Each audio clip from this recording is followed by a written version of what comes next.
Welcome back to You Ask, We Answer. Without wasting any more time, let's get right into your questions.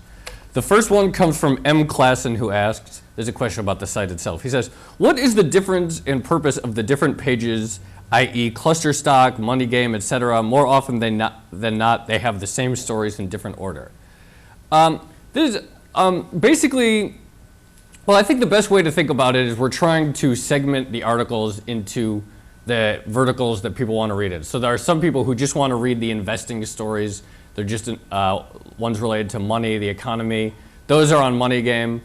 On Cluster Stock, we have a lot more of the financial industry stuff, party pictures from banker parties and regulatory stuff and weird things they do in Washington, banker things.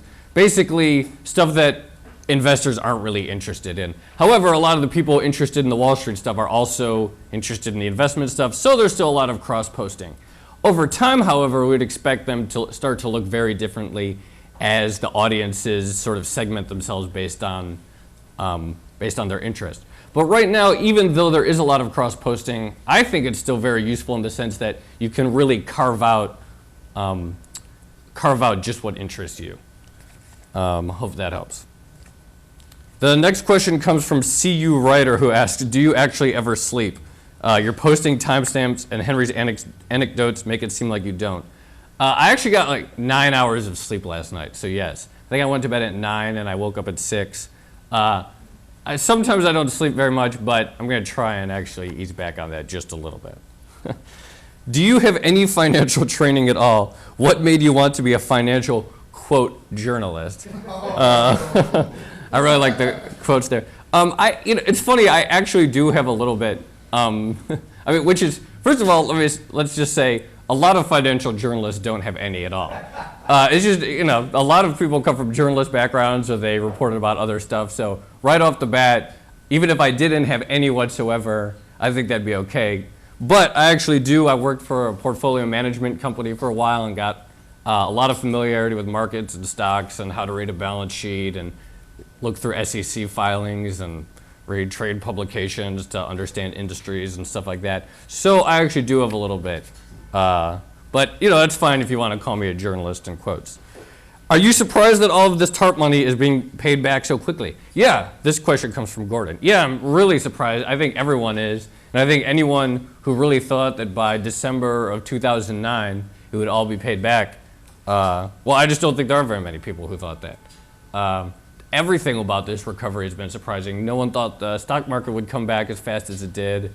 No one thought that TARP, that we might make a profit on TARP, any of this. So, yeah, you can go back and look at our writing from March, and it's pretty obvious we were way too negative based on how things turned out. The next question comes from Sir Lorenz, who asks, which of the G8 countries do you feel is the greatest sovereign debt default risk? What about G20? Well, I guess in the G20, we're looking at Spain and Ireland, and in the G8, Russia are probably some big ones. I don't know. I think I'm probably not as fearful as some are about this. But yeah, we actually just ran a feature based on the top 10 sovereign defaults, which you should definitely check out, and has some interesting data about credit spreads and stuff like that. Scott Bell, our friend, asks, name your 3 favorite financial writers, 3 favorite movies, and 1 favorite quote. Oh man, this is, I probably should have prepared for this one a little bit better because I can never remember financial writers. No offense, I just don't, and I don't have a favorite quote, I don't think. But I can say my 3 favorite movies, which are Trading Places, obviously, Beverly Hills Cop, and Coming to America.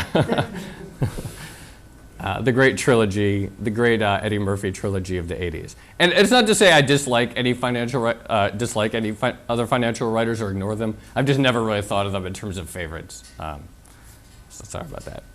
All right. I don't know what the name is. Is it better to train? Oh, there's a good question. This is important. Is it better to train at a low intensity for long periods at a time, or should I be doing more workouts at a lighter intensity?